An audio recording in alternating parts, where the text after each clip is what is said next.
Tinira nila si PBBM, sinira sa social media. Sinabihan nilang bangag, adik, sinira nila dahil alam nila na yung asawa, weaknesses, social media. Even ang pagpapapasok ng illegal drugs sa Pilipinas, hirap na sila. Mga kababayan, para mapagtakpan yung mga mess na ginawa nila. Anong mess na ginawa nila, mga kababayan ko? Pag nakita ni Bongbong Marcos yan, dadalihin ni PBBM kasi yan, mga kababayan ko. Anong ginawa nila? Eto, tinira nila si PBBM, sinira sa social media. But they cannot destroy the name of the Marcoses inside the world of social media. Hindi nila mawasak-wasak. Sinabihan nilang bangag, adik, sinira nila dahil alam nila na yung asawa, weaknesses, social media. Ngayon, mga kabayan ko, Ngayon, mga kabayan ko, nung nakita na ni PBBM, yung mga ng dating administrasyon, ano ginawa ni Bongbong? Mga kababayan ko, nilinis.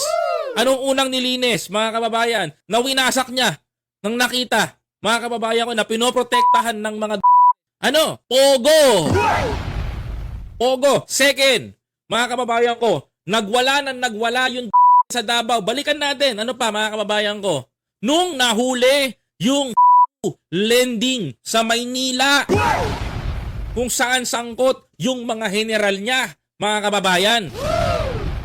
O ano pa, mga kababayan ko, niligwak niya yung mga dapat ligwakin. Napakarami.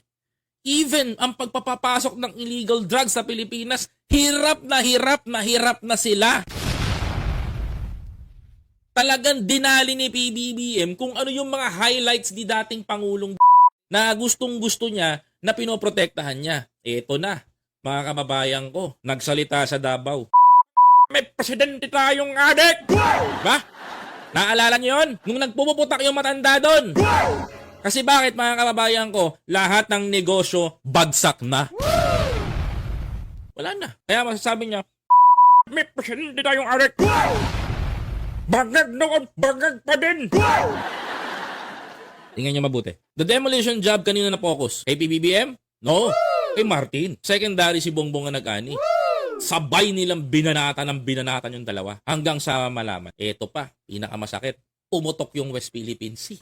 At si Harry nadulas, mga kababayan.